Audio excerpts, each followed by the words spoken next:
Otto, Tammy, welcome. thank you. I feel welcome. Let's see now. When did we meet? How long ago was that? Do you remember? I guess that was towards the end of last year. I'm not sure exactly when. It was So probably it was in maybe Newark. 6 months ago, 5 months ago, something Was like it that long? Maybe it was. Yeah, maybe it was. Yeah, it was a decent while ago. Oh yeah, so it's been a while. It has been a Okay, while. cool.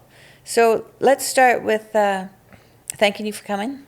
Yeah, thanks for having me. It's I really good to have you appreciate in it. person. Yeah, it is. I was thinking we could do it online, but I feel like that doesn't. Well, that doing doesn't online, translate it's well. all right, but there just isn't as much information as there is Yeah, when we're yeah, here, and there's, I like it a lot better. Yeah, I think it's much. So can you tell me and my audience a little bit Mm-hmm. about your journey and what inspired you to start advocating for healthcare awareness and support? Yeah, so I mean, I guess I should just do kind of the whole story a little bit here. Yep. I'll give my spiel. Yep. But so when I was, I guess 12 years old, 7th grade, I was sitting in my math class, and I remember right here, my ear, right on that nerve, specifically, I remember just out of nowhere, it just started feeling funny.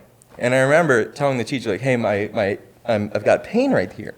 And they said, oh, it's nothing, just sit back down or whatever. And it kind of was at first. It was just like, but it felt really, I felt like something sink in my chest. Where it was something weird going on. Like I hadn't felt that before.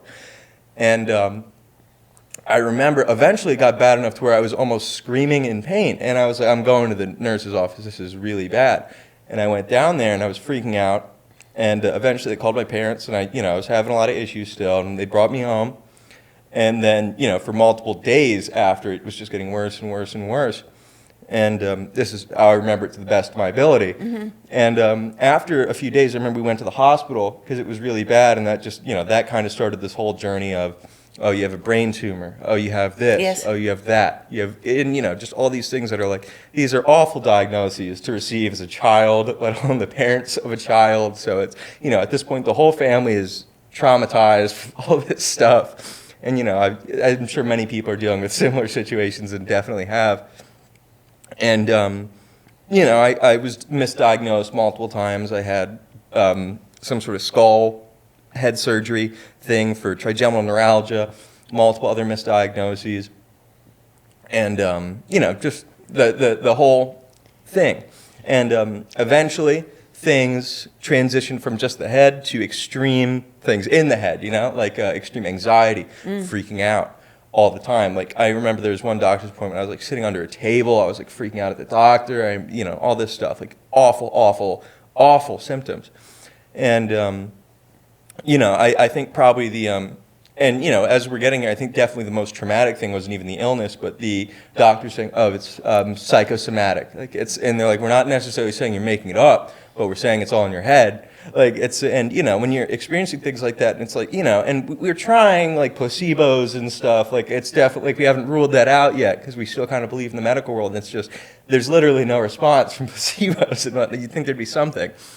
But, and it's all kind of garbage until eventually I get really lucky.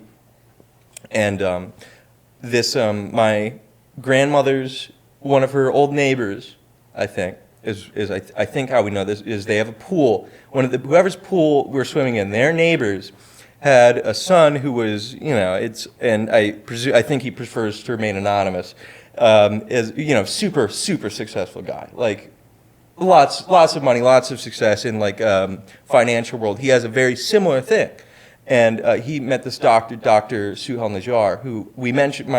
Talked to my dad. He mentioned him to you, and he was he's the one who decided, like, yeah, this looks like some autoimmune encephalitis or swelling of the brain or whatever.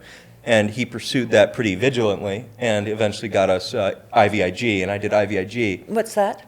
It's like, I think it's kind of like a white blood cell transfusion. It's something similar to that. Mm-hmm. From the best of my abilities. All I know is it's a thing in a tube, and they stick a needle in me at my house. I have a nurse take care of me. How often does that happen? So I don't do that anymore. Mm-hmm. But when I did do that, it was, I think, a few times a week, and then it was once every week, and then once every 2 weeks, I think. Mm-hmm. But I remember we did that for a long time until, that's a very expensive procedure. However, we got it done, and it wasn't covered by insurance or anything because it was experimental.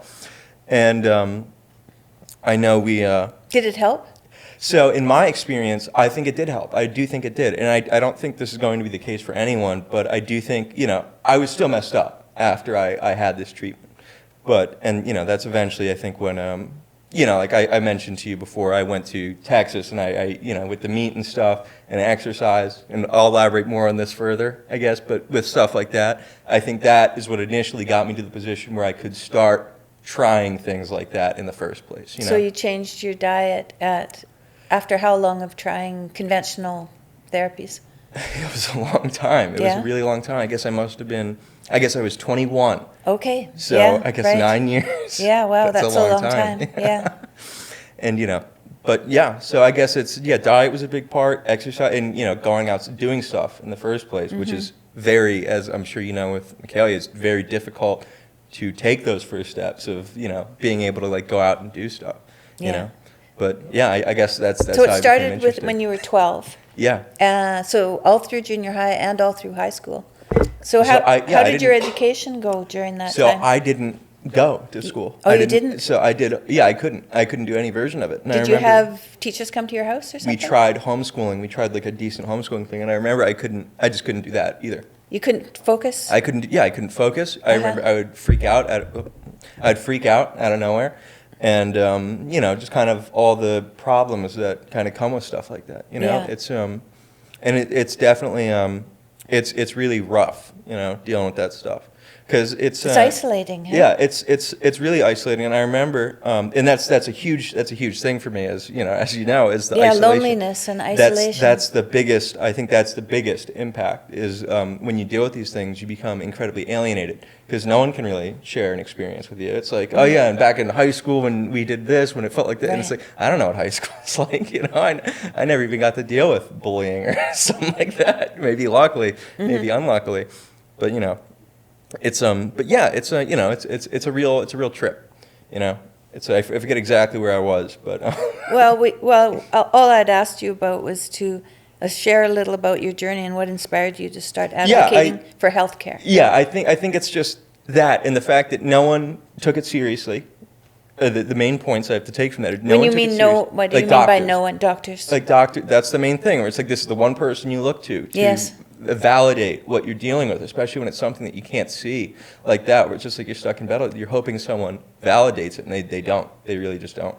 And I mean, some do. Like I said, I did have an experience with one rock star doctor who, an amazing guy, amazing office, super expensive, super exclusive. Like you can't just see him, and that's a huge thing. Like what if I never met the guy who was staying next to the lady with the pool we used to swim at sometimes? And was that when you were 12, or was that? That was later on. That was significantly later on. I remember, like, we used to get to the point where it's like, even though feeling like garbage, like we could go out and like I could go for a swim or something. Because I remember my dad and I think we were in Washington D.C. We were in a hotel and they had a swimming pool, and he got me to get in the swimming pool, and I was like, oh, it feels good on my joints and whatnot, because I used to have really bad joint pain. And but then after that, I remember like I was like, okay, well I can swim, so we should do that. So yeah.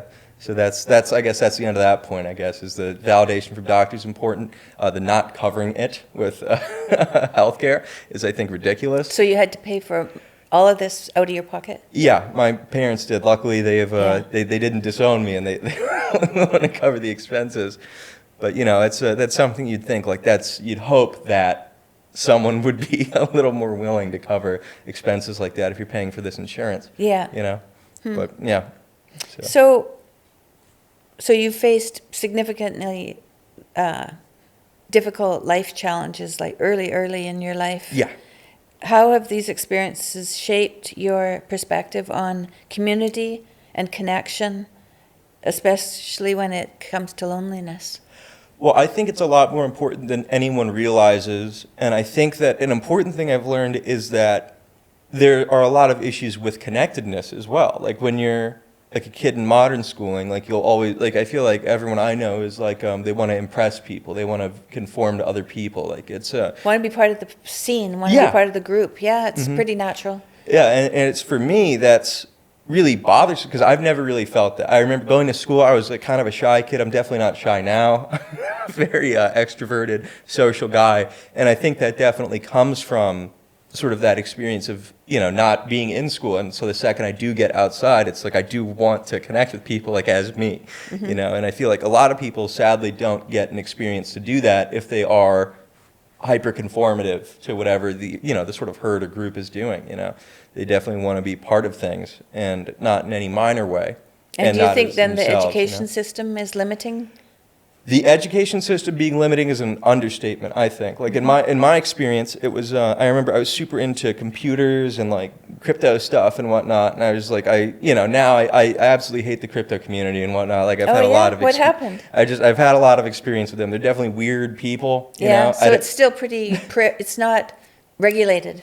Yeah, it's so not regulated. So you're going to get all kinds of people. And the thing is, a big part is definitely the social aspect, which I think is a super interesting part of crypto. You got like meme coins and whatnot now, like Donald Trump launched a meme coin. Yeah. And it's, it's crazy. And you do get all these people who are sort of hyper-conformative to like this weird subsection of people, in my experience, where it's like they're trying to be, like this. They're all trying to be more like these people who are successful in crypto, and they're all like kind of just weirdos. Well, I wonder, it's probably a Pareto distribution, so there's lots of people in it and only a few people who are successful. Yeah, it is definitely. Which is a difficult population to be a part of. Yeah, I mean, I definitely wasn't successful in it. I definitely, I lost a lot of money. And I think that's one thing where it's like people like tend to hate each other for like losing money. Like they'll bully people for being unsuccessful in it, and they'll lie about making money.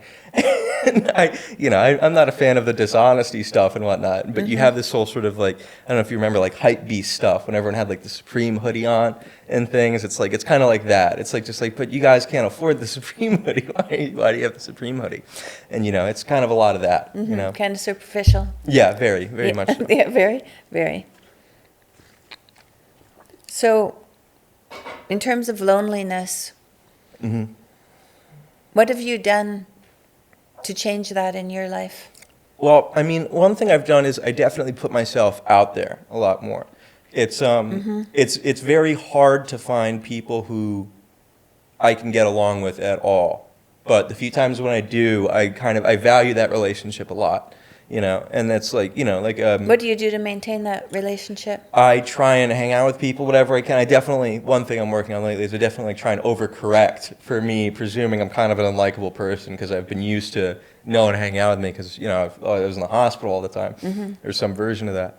And it's like, oh yeah, no, we can do whatever. Like I'll make whatever happen, And so I definitely have done that in the past, but I'm trying to work on a more modified version of that where it's, I want to make sure everyone has a good time, but I don't want to be like, oh, I have $50, we'll spend $60 on this night, things like that. Right. It's hard to not do that, especially as someone who, and I think we mentioned last time we talked like I'm very high in disagreeableness, but I very much do want to like impress people and make sure everyone has a good time. But it's kind of under my terms, and I'm trying to change that a bit, make sure it's less by my terms. Right. Yeah, well that's, in order to be a part of something, to know what you can offer rather than what you can get. I think our society is big into what we can get rather than what we can offer. For sure. If I lived in a society that wasn't so much focused on what we can get and more what we can offer, I mean, I'm sure it would go both ways. I'm definitely focused on like, all right, what can I offer? Because I'm used to kind of being a negative on things, definitely. Just because it's like, it's like, I remember I used to hang out with my friend Dan when I was growing up, and I remember we would hang out and it'd be like, we'd be running or something, and I'd be able to run for like 5 seconds or something, and it'd be like, we have to go back inside, I feel sick. Yeah. And, I'm definitely used to being kind of a sort of social succubus a little bit, where it's like kind of all the energy has to go into me for me to feel okay and for us to have any amount of fun. Like I require sort of special care. Yeah. And so you're aware of that? Yeah, I'm very aware of that. And oopsie. But yeah. Well, that's a good thing for people to understand, because it's very difficult to have a situation where you are in a social situation and it's going in a good way if it's all about you. Because people get tired of that pretty quick. Yeah, they really do. Yeah, it's not, and it's not fun for the person where it's all about you either. I feel. No, that's right. It's really it's not. A downer no matter which way you look at it, right? Or it should. And people that maybe don't even know that there is a better way, and there is the better way is to see what you can offer. Yeah, that just definitely turns it around in a very short amount of time. Yeah, I think you want to make sure everyone is. It's like, why are you hanging out with other people if you don't want them to be part of the show? Right. Yeah. That's a very big deal. Exactly. autoimmune awareness. Yeah. How can sharing personal stories about autoimmune and complex diagnosis help others who are struggling with what you hope to convey with what you're doing?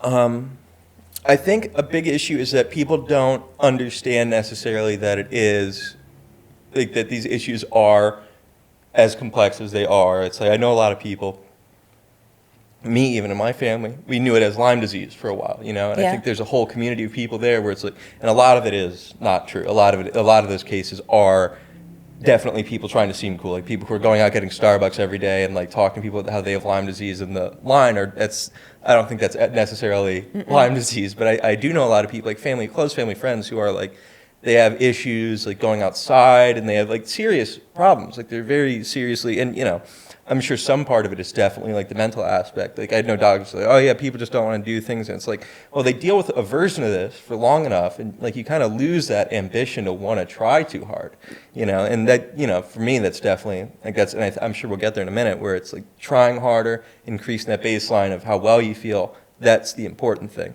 But anyways, back to this, it's a lot of people do have these problems and just will label it as Lyme disease, and they won't even look into the autoimmune thing. So you have two kind of whole separate worlds, which are probably the same thing. Like these weird complex illnesses where it's like, chronic Lyme disease, autoimmune problems, complex diagnoses in general, like these people their paths don't overlap much. And, a lot of my progress, despite thinking, my thing was just like Lyme and whatever, I had like a Lyme-focused doctor who helped a lot and found finally I did have like a Bartonella infection. Or something like that, where it's like, so that might have been where my thing started. And what's a Bartonella? So Bartonella, it's a co-infection with Lyme disease. Okay. So you get Lyme disease and a co-infection of some diseases. Do you think you were ever bit by a tick? Oh, I certainly was. I spent most of my life out in Do you ever remember having a ring? I don't think I ever had a ring, but if I did, we wouldn't have known. Yeah. It like kind of would have been whatever. It's like, we spent all this time out in the woods, like with my grandparents, and they lived right next to the thing. It's like my dad growing up, he just burned ticks off him and whatnot. It's like the thought that I don't have Lyme disease would be weirder to me than if I did, with the amount of ticks that we would find on me and whatnot. And maybe not catching a bullseye is, it's not a big deal. Right. It's too hyper aware of that stuff. Yeah, I think my husband's mother, we went down to Cape Cod. Yeah. And she got bit by a tick, and we found the tick. And by the next day, she had a bullseye rash. Yeah. So it comes very quickly, but it doesn't last very long. Yeah, it doesn't. And we were just lucky to find it. I think because the tick was still there, she found that, what had happened. But the people, I know doctors used to say to me, like, oh, you didn't find a bullseye rash and you don't have it. I'm like, no, I just probably didn't check. Like, it could have been on my leg or something. Like, I have no idea. Like, I wouldn't look at my leg. Yeah. Like, if I'm taking a quick shower or something, like, I'm like a kid. Like, I'm beyond the age where my parents would be watching me shower. And the symptoms of Lyme disease, I think, are quite varied, aren't they? They're incredibly varied. And you definitely do get, like, I definitely think it had something to do with my problem because, I tested positive for Bartonella. My dad had a similar thing. And, I do think that there's some overlap there, Right. Do you have other autoimmune diagnoses too? No, I've got autoimmune encephalitis. I have some version of that. Yeah. That's the only diagnosis I'm aware of. I see. But, yeah. Yeah, I have diagnosis of Sjogren's disease, which is an arthritis of the mucous membrane. Yeah. My aunt died of it when her lungs dried out. So really? it can be very serious. But I have that in control because of my diet, really. Oh, yeah. That's important. And I actually have a Lyme diagnosis. As far as I know, I was never bit by a tick. But sometimes these autoimmune things come up in different ways. And sometimes they come in different waves also, where it's like, I know that one guy I was talking about, he needs to get like an IVIG every few years or so because his problems come back, which is, I think that's crazy. I can't imagine doing that. I can't imagine having the money to do that. Right. There's that too, right? But it's, stuff like that. And, I don't talk to the guy that often. I don't know about the diet stuff for him or anything, but I wonder if that would do something. I'm not sure. Oh, yeah. I think it would help. And that's a huge thing is the diet stuff. I hadn't even heard of that until you guys had talked about it. That's something I wouldn't have ever considered. And how being long a ago vegan. was that for you? I think a little bit after I was in Texas, and when I traveled down to Texas for some Bitcoin thing, I felt and like how old were you garbage. then? I was 21. This is when 2 years ago. Yeah, so 2 years. And so or you 3 years ago. So I just turned you'd been a 24. vegan for how long at that point? I'd been a vegan pretty much my whole life. Oh, pretty much for your whole life. So I you remember raised that way. back when I was a kid, I refused to eat meat. I used to get real weird about it for some reason. Yeah. I don't know why that was. I just remember I used to think of like animal carcass or something. It just bothered me. For some reason, it really bothered me. Yeah. Think about meat. And I would get like weird and OCD about it and stuff. And I remember I wouldn't eat it, but I was in Texas. My friend was like, "You're at my house. You're gonna have a steak." And I was like, "All right, sure." And I had it. And the next day, I felt like really good. Uh-huh. And I was like, "What was that?" Yeah, I don't know what it was because I just turned 21, so I was drinking a lot. Yeah. But I remember I was like the next day I woke up and I remember I was like, "Holy cow, I feel great." I was like, I didn't even drink. I went for a run that morning. It was the first time I ever like gone for a run. It was like freezing Great. cold too. Yeah. I was like in Austin. It was freezing. And I was like, I feel energetic. I felt like so good. And I remember I went back up, like when I went back to Philadelphia, I was just eating meat normally, and I felt there was a noticeable difference. And, while looking into it, I kind of stumbled across like you guys talking about it. I was like, wait, you guys are into this too? Because I remember Jordan mentioned it to me when I first wrote him an email, and I can't remember exactly when that was. Mm-hmm. But I kind of dismissed that as like, that can't be a thing. Like, it's like, man, I'm in the hospital. That can't be a thing for somebody who's in the hospital. And I think it did definitely help a lot. And, I think the importance of that stuff is it's like increasing this baseline of health. Where it's like if you don't feel well enough to like go out and like exercise or go out and do something, you can't do that thing. Like that thing that makes you feel better, you can't do it unless you feel well enough to go out and do it. Yes. And it's like for me, it's like the diet, I think played a big part in that, where it's like the thing where it's like I can start going out and I can start meeting people and I can start doing things, That helped a lot, having that extra bit of energy and like not having panic attacks all day, every day. That was probably my biggest problem, was the panic attacks. And I think definitely fixing my diet helped a lot with that. And, I'm just now experimenting with this Lyme diet stuff. And How long have you done that now? I've done that for about 10 days straight. Yeah, and I was doing keto before that. Yeah, and what do you think? I mean, it helps a lot. In what way? It gives you a lot of energy. It lowers it. The thing is, it makes you feel like you should be like doing like physical labor or something. Is that right? Yeah, I feel like I should be doing something, and I know it's like that's good. Yeah, it's like you just have too much energy sometimes. Is the only downside. Well, if you haven't had any energy and now you do, yeah, what do you do with that energy? Yeah, that's definitely how I feel, because I have been a sit in bed all day, every day kind of guy for too long. Yeah, yeah. And it's for me. There are a few days where it's like, God, I need some carbs or something, because I'm not ready to sleep or whatever. I was with my girlfriend for a while, and I was like, yeah, I can't. So I'm busy. Like, let's go out and do something. And it's like, we rarely ever go out. It was like we were out driving or something. Like we went to a bar and we like ordered a steak there or something. It's just like, what's all this steak? Like, I just got to do steak and whatnot. You've got lots of energy all of a sudden. What do you do with all that time? Yeah, it's out of nowhere, and it's especially when you do nothing all day for the most part. It's definitely an adjustment. Well, and I think I was talking to somebody yesterday, and he said, men are made to do things, and women are there to make space. Yeah. And now that you feel good, you're like, let's do something. Yeah. Which is natural for a man to feel that way. Yeah. No, yeah, it's definitely crazy, especially when you're not used to that. Yeah, right. You got to learn a whole new behavior. So I don't think you have to be. I think you have to be patient with yourself figuring it out, because you might want to read some heroic journeys. Yeah, could be. Because maybe you're ready for one. Yeah, I mean, I'm on a little version one out here. I'm in Arizona. Yeah, that's true. That's true. A bit of a trek. So I'm curious about the community that you've built around yourself now that you're starting to feel better. Yeah. How has that come about, and how do you find commonality between the people that you're So that's one thing that I'm having a lot of trouble with, is finding people who aren't bad to be around, because I think my issue is I'm very good at finding people to be around who are willing to like take advantage of me or not be a positive influence, and that's definitely a bit of a problem. Well, what's good about it is that you recognize it. Yeah, I definitely have it in the past. Sadly, I've recognized it from experience, where it's and it's not necessarily that I have a problem with like people taking advantage of me or whatever. Fundamentally, that's too different from what anyone else is dealing with right now. It's just like I just don't think it's productive for me. Like Right. I'm not having people challenge me. I'm not having like I'm not really growing from these social interactions. And you really do want to be like growing from every social interaction, I feel. Yeah, yeah. Well, you know, my husband talks about life as being for an adventure. Mm-hmm.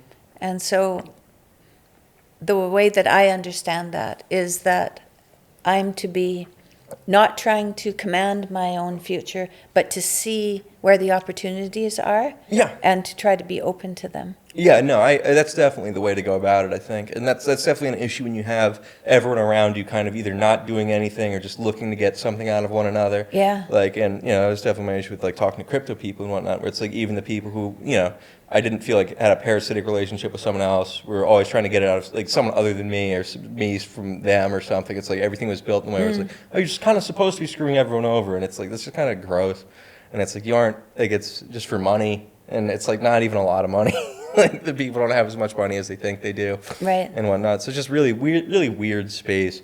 And, you know, and it's definitely, I would definitely like an existence that's more built around opportunities coming for me and for other people around me and whatnot, and just kind of people being interested in, like, hey, what comes out of this and whatnot, people working on things more.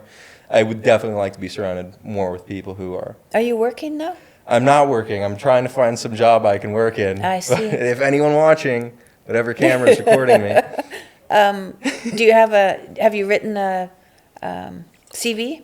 A CV? Like, have you been well enough to write a CV? So or? one thing I have issues with, and I don't know where this comes from, is like I feel like I freak out whenever I have to put in an application somewhere, and I don't know what that is. Well, you have a pretty checkered past of Yeah. being healthy enough to do anything. That would be anxiety provoking, I would imagine. Yeah, it's I don't even know if it's, there's just something about having to sell myself to like something like McDonald's. Like if I have to it's like there's, I don't know, there's just something about it where it's weird. It feels real weird. And I don't know where it comes from. Like I have no issue working any job, I don't think. It's just like the whole like putting together a resume. Like I remember I would like put the name down, I'd put my phone, I'd put like that stuff down, and it's like I have to write down what I've done, and like I've done some things.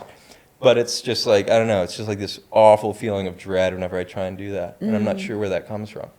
Well, I'm not sure either, but I wonder if you just, there's got to be templates for CVs too. Yeah, no, I've used it. It's just there's something about the whole process, which is weird to me. And I'm not sure what that is.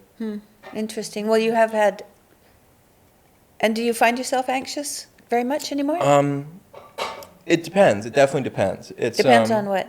Like it's kind of not even, I don't even know if it's like something I could predict. It sort of depends. It's just kind of whatever the sort of mood is of what's going on. Like some things definitely do set me off, but I wonder how much of that is, you know, problems versus just not having the life experience necessary. So to have you deal with been things. pretty much eating red meat?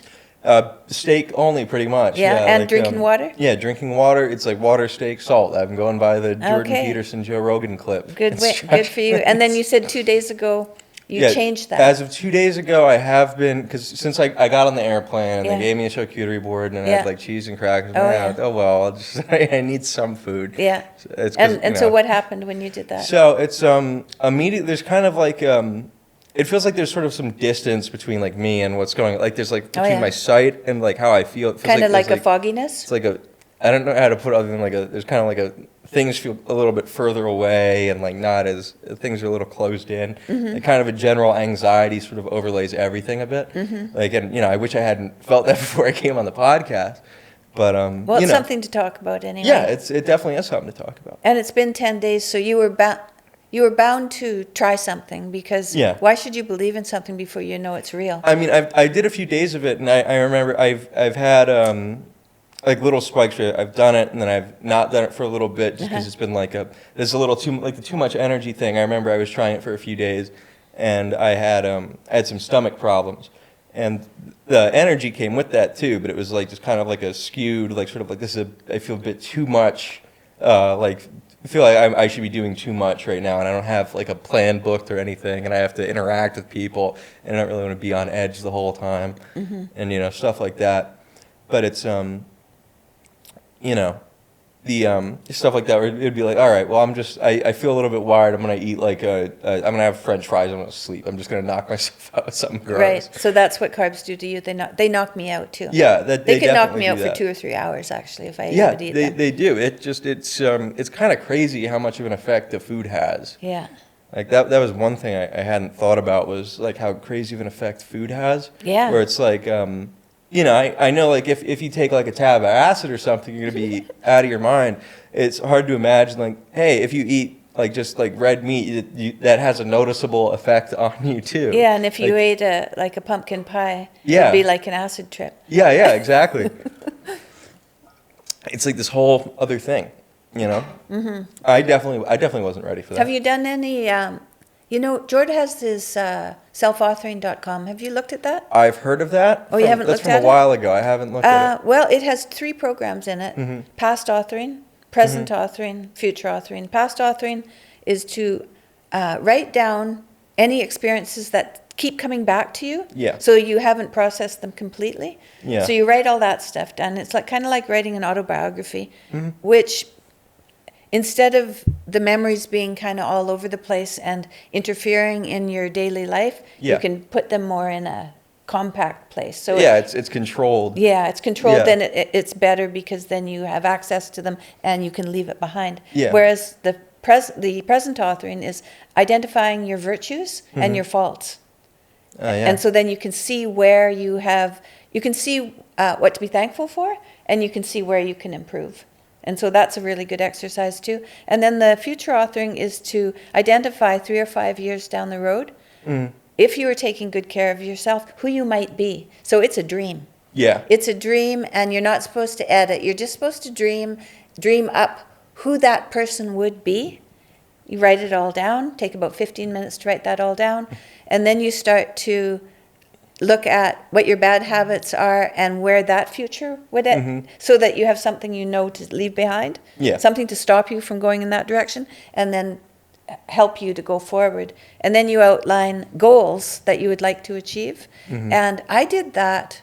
I didn't have much guidance from my parents when I was young. They were pretty much, be independent, here's a suitcase, see you later, which wasn't so bad, but it wasn't a lot of help.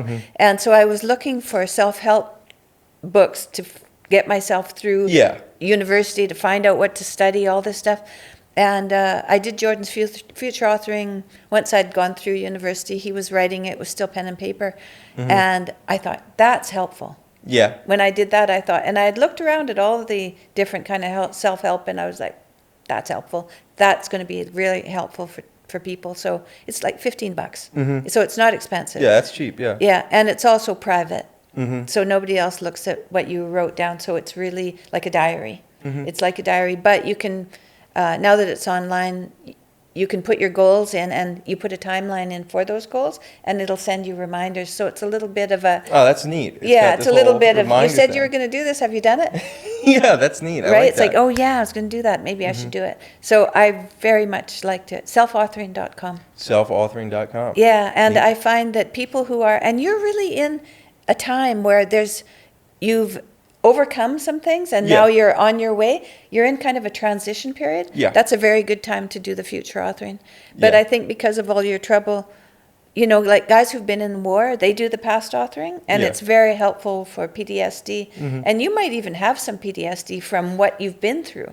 Maybe. I mean, that's one thing I do want to touch on is the fact, I think a lot of it's a blessing, you know, Right. to deal with something like this, especially as like, you know, with the state of schools and existence right now and whatnot, where it's like, if I had been like 10 years younger, it probably wouldn't have been so much of a blessing. But now to be like, you know, free from all sort of the mind destruction that goes on and from a day to day, it's like, I'm definitely grateful to not be going through all that, you know? Yeah, you skipped out of that. Yeah, it's, you know, like, who knows how I would have turned out if I you know, I kind of only know this version myself, but who knows how I would have turned out if I hadn't had to deal with something. Well, instead. you've had plenty of challenges, so Yeah. I don't know if I'd call you lucky, but I've had some pretty serious health issues, and I'm grateful for them too. Yeah. So I understand that, because it seems to be that through adversity we find Yeah, the you courage learn. and strength to get out. Yeah, you move on. really learn, and in the only real way possible, I think. You truly learn, yeah. Yeah, because we're pretty stubborn individuals, like creatures, right? Yeah. We're not going to learn unless we really have to.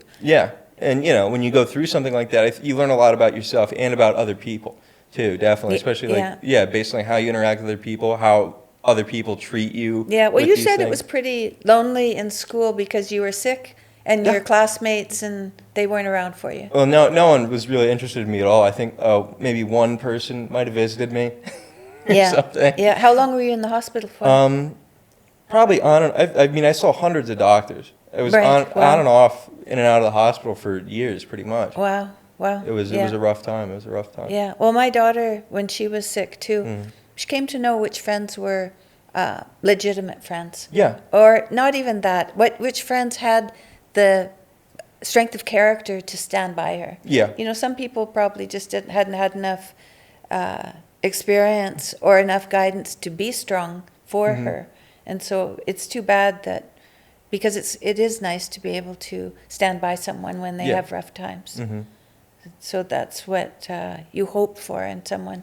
But I think you have to have guidance. And we've lost a lot of our societal guidance when Yeah. everybody stopped going to church. Yeah, I mean, I never went to church or anything. No, I didn't. Well, I went sometimes. Yeah, I know. I went to like Sunday school with my grandparents, but my parents didn't go to church or anything. And it's Yeah. like, you see, I don't know what it's like to have a structural, kind of governing social body like that. So, Yeah. Well, I think that I stopped going to church when I was 13. That's when my siblings stopped. They left home and I stopped going. And I didn't really start back to church. I went like now and then. I went for a year when I was about 25. Yeah. And then, so I would dabble in it. It wasn't that I didn't believe in God, but I was Yeah. just dabbling into the community of faith. And now I think, this is what I've been thinking, I don't know what you think about this, but a lot of families aren't as put together as they were. Yeah. And often mothers aren't at home as much because Yeah. they're working. And so the community around home isn't as well formulated as it used to be. If we went back to church on Sundays, even if it was just Sundays, then we would have a community at church. And that, the church was always the center of town. It was a place where we could find something that was heavy and strong that we could depend on. And that's been taken away from us because we decided it wasn't important. But I think it is important, and people are going back, especially people about your age and younger. Yeah, it's pretty insane. Like everyone especially, I feel like everyone is kind of lost. The internet's definitely kind of trying to replace that with like church and religiousness and whatnot. And it's kind of crazy to see that just sort of miss like Gen X entirely. Yes, Sort of yeah, everyone yeah. going back. Yeah, So well, I guess being part of all Gen this X stuff, wasn't desperate enough. Yeah, I guess And not. Gen Z, well, what has happened with all this gender craziness? It's no wonder they want to figure things out.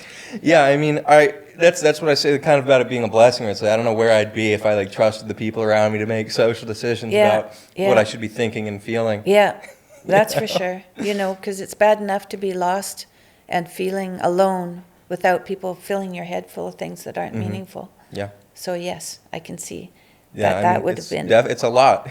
Now you mentioned this term, American Hikikomori, yeah. hikikomori. What So the do you heck know is that? so that's like a thing in Japan. So this is the Yeah. same thing about like the loneliness, where it's like a thing where it's like the kids will just like lock themselves in their rooms and whatnot and just exist on the internet. Basically like NEETs. I think I also mentioned being a NEET, and they're like not in education, employment, or training. Well, you Like- know that Japanese people they're not having relationships. They're not Yeah, having well, sex. that's where that comes from, I think. Okay. Where it's like it's just these people where it's like sort of younger people just never leave their rooms. They just kind of get ramen and sit on their computer all day.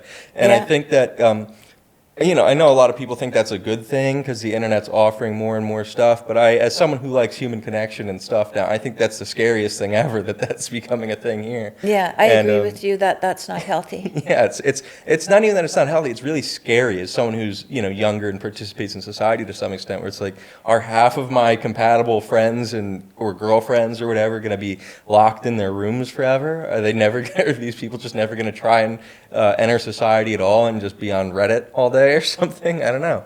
Yeah, that doesn't sound like a good future. It does not. It really No. does not. Well, here you've experienced this loneliness because you were in the hospital, and the Yeah. difficulties that has been for you. If somebody is locking themselves in their rooms, Yeah. they're going to have difficulties because you have to be able to learn to be social, and that's supposed to start when you're about 3 or 4, Yeah. right?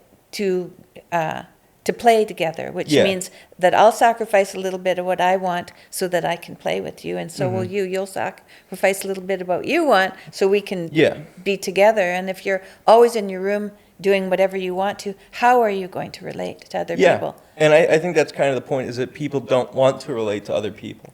And that definitely is, that's definitely something that's worth mentioning, is the fact that I think if, you were interacting with all these people on a daily basis and seeing like what people have to offer, maybe you wouldn't want to interact with the average person either, and it would result in you wanting to just lock yourself in your room. Like if you're saying like all the gender craziness and whatnot and all that, it's like if you're just someone who's like relatively to themselves but doesn't want to impress other people all the time, it's pretty hard not to arrive at the conclusion of just, I'm not going to talk to anyone. Especially, since being out here instead of in Philadelphia. In Philadelphia, everyone there is like there's such like a weird, awful, hostile energy about everything. East Coast, yeah, like when you interact with people, it's like everyone's just kind of standoffish and mean, and that hasn't been the case down here so far. It's sunny here. I've talked to a lot of people. Oh, you have? Yeah, but it's a total different vibe socially, because where I'm from, it's like it's very hard to interact with anyone. And it does just make you kind of want to cut everyone off. And it's like, well, why would I go out and talk to someone if I could just date someone on my phone? I just swipe right on Tinder. Like, why would you go out and try and meet someone? Right. Because everyone you go out and try and meet is going to be hostile and awful. It's like, why you don't really want that behavior around you all the time. And it definitely does tear you down if you have to deal with that all the time. Yeah. So I can't necessarily blame people, but I do think it's a horrifying future for, the fact that we've created an environment where that's even a possibility. Yeah. Yeah. No, fair enough. I didn't have that option when I was a kid because there weren't even any cell phones, right? Yeah. It was if you wanted to interact, you could listen to the radio. That was about all you could do when you were stuck in your phone, was listen to the radio. It's gotten so you can practically do anything now. Yeah. In your room. If not more. Oof. That's too bad. Yeah, really, it's that's scary. too bad, because I don't think you can really learn that much by yourself. Yeah, it's really important to, as someone who has experienced not having social interaction versus having it, it's definitely important to have social interaction. And the most important thing about that social interaction, I think, is to have it not, as you were saying earlier, not have it be self-centered. Yeah. Definitely, you have to be like learning things about, like, you need to be sort of more focused on the other person. I've definitely struggled with that some, is trying to have sort of me-focused things, because, I haven't had much experience with stuff, and I kind of want as much as I can socially. I want to explore as much as I can, but it's very important to kind of put that aside and learn what you can from other people. Yes, absolutely. Be open-minded. Yeah, no, that's for sure. So how has your family's experience with your health struggles shaped your perspective on relationships and support systems? I think that I've become kind of a little bit too loyal, maybe. Like, I know, my family would have done anything just for me to feel a little bit better. Like, I know both my parents would have died for me to be able to have, 3 good days, And I definitely, I take that to heart, where it's like, I feel like I think anything less, I kind of would have been offended, a little bit. Because it's like, I would do the same thing for them if they were sick or something. I would like to hope, at least. But it's, that's definitely affected me some, is like how much, not in a bad way or good way, really, but it's definitely something I think about a lot, is like how much effort was put in to dealing with all that, Yeah. And I definitely do think that that's something that I think everyone should treat kind of everyone they care about with that same amount of passion, So I think that's probably how I feel about that. I guess that's how it's affected it. Yeah, right. Yeah, well, family, there's good and bad about family, but if you can focus on what you can be grateful for, and leave the rest, then you can maintain relationships that you might have decided weren't even worth maintaining. Yeah. I mean, family. I think family's super important. For me, it's hard to. I know a lot of people aren't especially pro-family these days, but I definitely see it as it's the only consistent thing you will have in this world as it currently stands. Yeah. Well, I know that when I married a very old friend of mine. I'd known him when we were 7 and 8 years old, right? So I knew him for a very long time. And when I had my first baby, and we took this little baby back to the prairies where his family was and his uncles, and we put her in a little jolly jumper, and she was bouncing, and everyone was watching her. And I felt a real sense of relief that I had participated in something that had produced something that was of that much value, that all of these people who'd all lived most of their lives were completely consumed by it. Yeah. And I don't think I've obviously never done anything that meaningful in the rest of my life, no matter what it was. And neither is my husband's. If you ask him, and he's like world famous, known everywhere, and you ask him, what's the most important thing you ever did? And he was always got married and had kids. Yeah, for sure. That was it, family. Yeah, and that's why you have to get out of your room. Yeah, no, it's important. Yeah, if you're not leaving the room, you're not going to be able to have that kid. Yeah, that's right. That's right. DoorDash your baby. Yeah, that's right. So what changes do you think we could make to our healthcare system so that people would have better care? I mean, realistically, I can't imagine anything the average person can do that will impact this titan of industry that the likes of which the world has never seen. The healthcare industry is like a daily industrial revolution in terms of like profit for the people who are involved. And I think that the solution is probably on a personal level, do things like, I was mentioning before we talked this, like if someone could put together like an app that like lists like healthy ways to eat and whatnot, and just like kind of a compilation of sort of things that might help people with these issues. If people could create things like that and sort of come together more as a community, like I was saying with the people in the Lyme community or autoimmune community, if we could somehow get everyone who's dealing with these complex diagnoses communities together, start like forums and discussions and whatnot, and find some way to, create something that is a good alternative to dealing with all this stuff. Maybe, it's if that's a better choice to use instead of going to see a doctor about all this stuff, then maybe profits are impacted enough to where someone takes notice, tries to make things worthwhile, but I don't really see a way we can impact healthcare. I think that sounds like a good idea. Yeah. Sounds like your idea. Yeah, a little bit, yeah. Sounds like maybe that's something that you could investigate. Yeah. And maybe you are investigating that. It's something I've definitely looked into, but I feel like it's something that it requires a lot of people to care about it, and a lot of people to be ready and willing to do it, like inside and outside, like in the medical community, ideally doctors who are aware of this stuff. Well, one doctor I talked to just yesterday was Dr. Sean Baker. Do you know of him? I think he's a carnivore doctor. Oh, yeah, then I think so. He's a rower who's overdone his world, what do you call it when you win and then you break that time and you win again?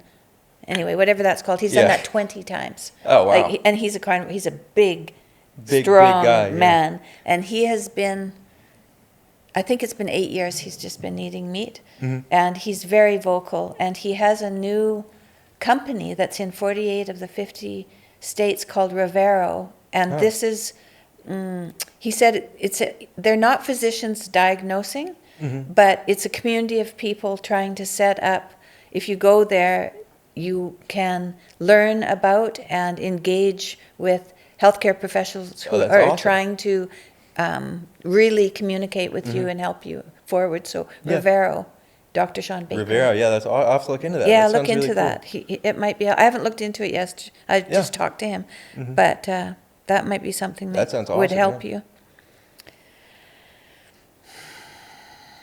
So if you reflect on all that you've been through, and I know you've been through a lot, what are some of the unexpected lessons that you've learned or moments of personal growth that you've experienced? I think the biggest one that I think about a lot is it's very hard for me to get like mad at people or take anything too seriously, because it's like, if you're breathing, you're pretty lucky, because that can be gone like snap like that. And it's pretty rare to learn that by personal experience. And it's definitely, I think the thing you learn most from that is like, hey, as bad as things get, it's whatever. Like if you can like laugh on the way down a little bit, like have some fun with it, especially afterwards. Like I'm sure I'd be traumatized by all this stuff if I thought too seriously about it. Yeah. But I think it's like, from what I picked up on it, it's like, hey, I'm happy to be alive, whatever.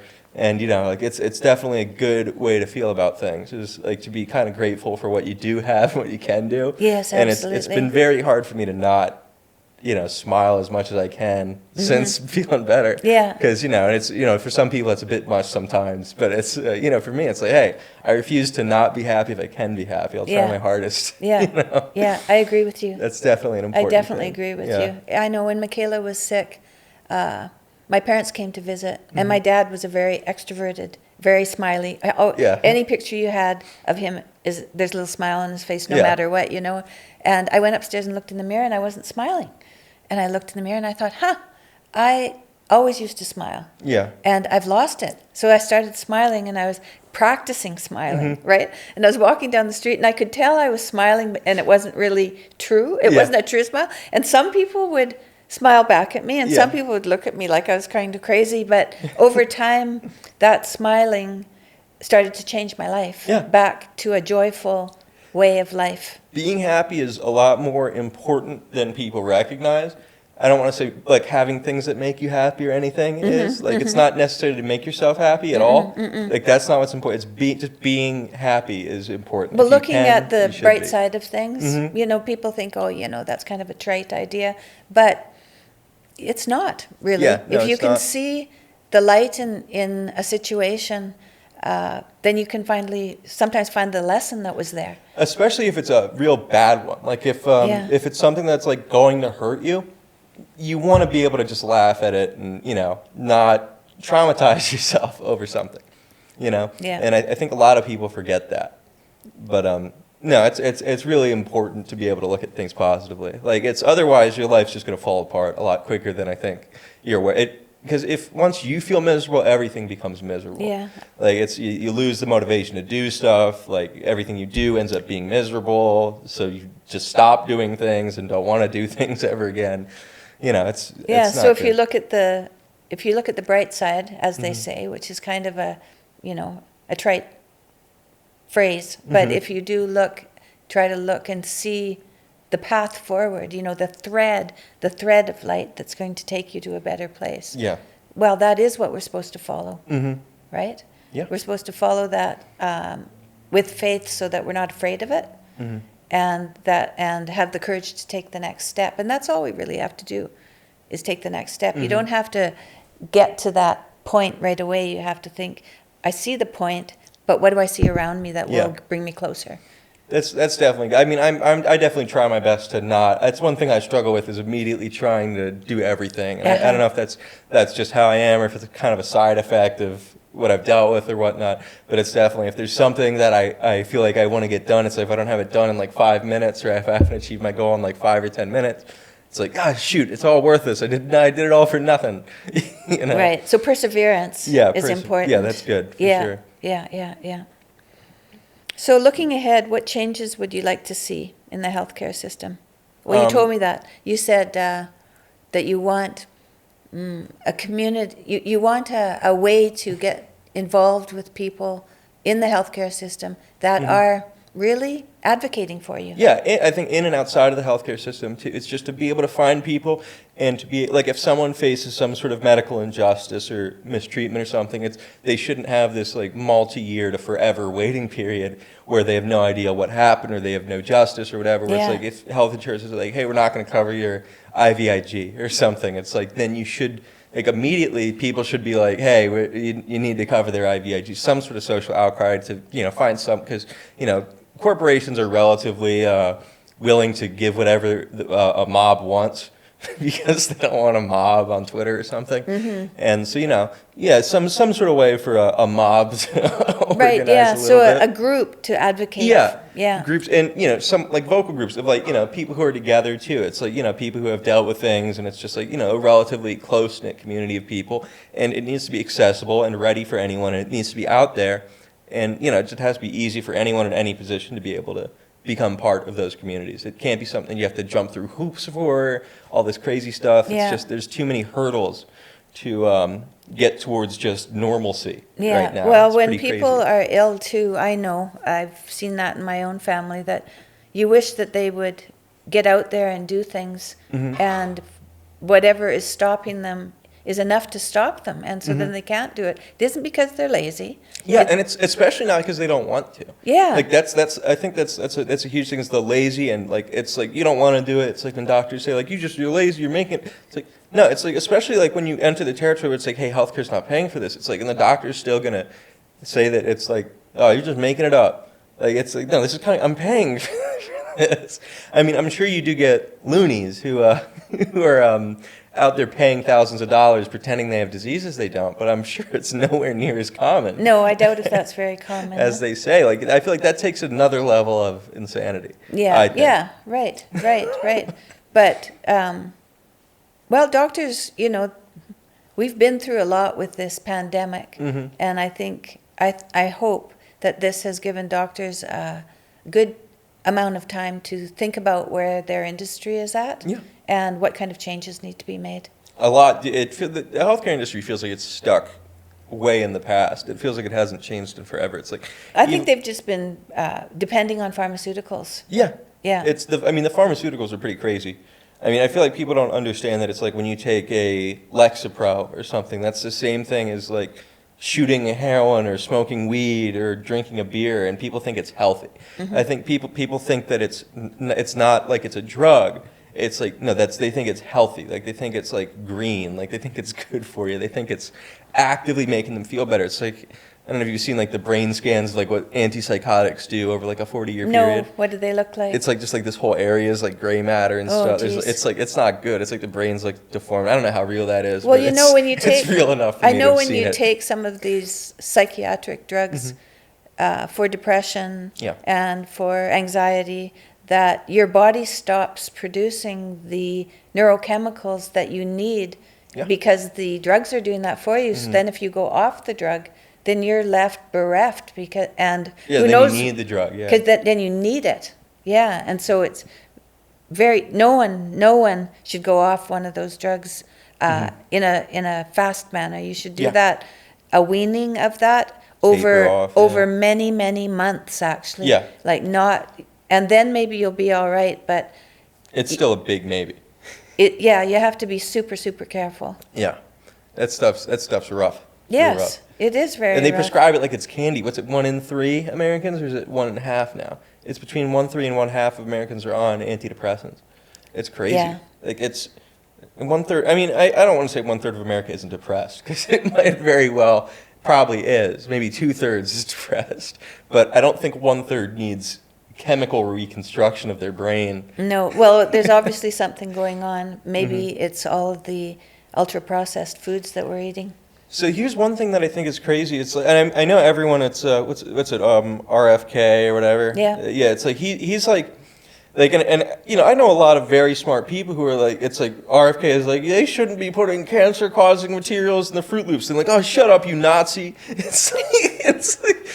I mean, yeah, he had the brain or whatever. He's a weird guy, but it's like this guy's finally kind of like, I feel like the left wing should like kind of love this stuff, right? Yeah, When I think of like liberals and whatnot, I think of like, oh, they like Whole Foods, they eat good stuff, and then it's like RFK's like, they're putting AIDS in the Fruit Loops. It's like, and people get like upset at him for that, and it's kind of crazy to see what the partisan politics are doing to stuff as basic as diet. And I wonder if that has something to do with the same reasons, like the Black Lives Matter, Adidas stuff, like where all these companies are just funded by Adidas and Nike to I don't know, somehow promote shoes or something. Yeah, marketing. It's so weird. Or the cigarette companies Yeah. turning to food when they couldn't sell cigarettes anymore. It's pretty crazy how how heavily marketed all this stuff is, and you wonder it's getting political and weird, and you'd think like these are things we should just all agree with, but for some reason we have late night talk show hosts having problems with the cancer-causing agents in the Fruit Loops. Yeah. Like, you probably shouldn't be feeding your kid Fruit Loops. Yeah. And this entire nation does it. Like, it's a whole, I had cereal as a kid. And I did too. I think of cereal now, that's the worst, that's probably the worst stuff you can be eating. No, if I had a baby now, I'd feed, well, first of all, steak. Yeah, you got the baby food. No crazy. baby food. The baby food, I think, is weird too. Well, you can get these things called a mouli that you put the food in, and it has a grinder. A grinder. Oh. So I didn't buy any food for the kids. It was all the same food that we. Is it a mouli? Yeah, it's called a mouli. Nice. And you can feed your baby what you're eating at home. And I thought I was that's doing awesome. great, but Michaela was sick anyway. But I was trying. But I think that is a good first pass, is to do something like that. Mm-hmm. And then you don't have to worry about all the additives and everything that are in these processed foods that you don't have to eat. The additives are crazy. I see, like, the thing is, people can not believe in the carnivore lion diet stuff, whatever. People can, I get that, right? I understand how you don't believe that, but the defending the Fruit Loops and stuff, that's a whole nother thing. Like the artificial flavors, like, it's like, oh yeah, like I'm gonna go in my kitchen and whip up some Red 3. Like, you can't do that. Like, that's not, like, if you saw the process of how Red 3 and stuff are made, like, you see what all this stuff does. Like, what was it? Yeah, is it Yellow 40? Is that the one where it had autism or whatever? Like, that's crazy. Like, the fact that, like, that shouldn't be, like, that's not banned immediately, and you're still gonna eat a Gusher, like, snacking on Gushers. Like, that's just so crazy. What, is like, that a McDonald's drink or no, something? the Gushers, it's a little candy where it's like just made out of artificial colors. It's got like this goop inside that gives you acid reflux. Oh, good. It's like, and I remember being a kid and I ate those. I'm like, what? Why was I being fed that? I was a developing boy. I was eating Gushers. Yeah. Like, you got to think about, like, what, like, if you had a kid, like, just in a box, right? Like, it was a controlled scientific experiment. One of them ate, like, proper food, and the other one just ate Gushers and Fruit Loops. Yeah, right. And it's like, you think eat your veggies is going to fix that? Like, you just shouldn't be putting poison in your body. Like, eating the veggies isn't going to counteract it. No. Well, if vegetables wanted to be eaten, if vegetables could, they would run away, but they have no legs. So they put poisons in themselves. Yeah. That's the thing. That's the cows have 4 stomachs for eating the grass. Yeah, so the cows do what, they're the ones who are supposed to eat the grass, plants, and then we can eat the cows, and we get the nutrients that the cows have eaten. Yeah, and some weird giant space monster can eat us. Yes, that's right. Like, who knows what, that's all we can do. Yeah.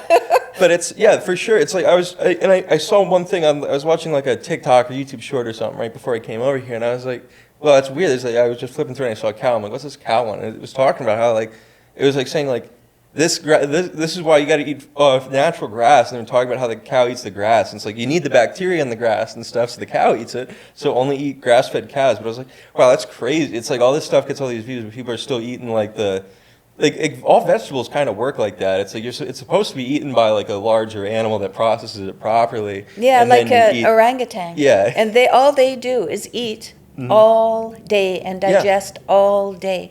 And we have a very small digestion and a very big brain. Yeah. So that we can figure out how to eat food without having to spend all day eating food.